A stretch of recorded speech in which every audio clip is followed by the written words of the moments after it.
This is an introductory video to be used in conjunction with the peer guidelines on the central line management policy that we have that should be used within child health and across the region. So this is a care and management of central lines.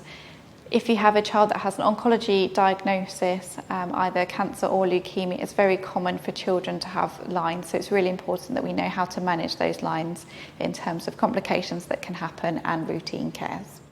So these are some examples of lines that your patient might have. So central lines tend to look like this. They will either be in the chest or in the arm of the patient. So you may see these lines on the children on their arms. They may be visible, but most of the time they will be on the chest, so you won't be able to see them. It's also quite common for the children to have these little bags that their lines sit in. So the lines will sit in the bag and the bag will go around their waist, and that's just to protect the end of the line. So things that can happen with lines, these are very, very uncommon, but we just want to make sure that if anything happens, then you can support the child.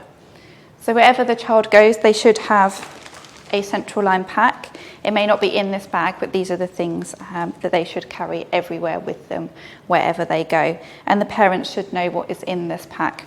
Now, when the child returns to school after they've had their diagnosis, the outreach nurses and the community nurses that work alongside that child will be able to provide you with this information and to make sure that you have all the appropriate tools that you need. So common things that you might see: if there is a split in the line or for some reason it gets pulled, within this central line pack, you will have these blue clamps that look like this. These are very important, so if the line splits, so for example it splits down here, you just need to place the clamp above the split and clamp it shut, and they just clip together, and that ensures that nothing happens with that line. If this happens, make sure that the parent is informed and the child can be taken to hospital. One of the other things that can happen with central lines is that the bung on the end, so this part of the line, this can become unattached. So in this situation, for example, the line will look like that.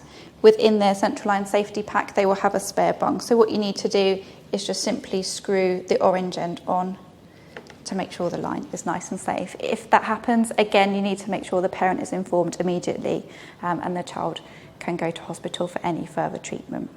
Then one of the other things that can happen to the patient's line is these clamps can become undone, and that's quite common, and all you need to do is just press the clamp shut if that happens.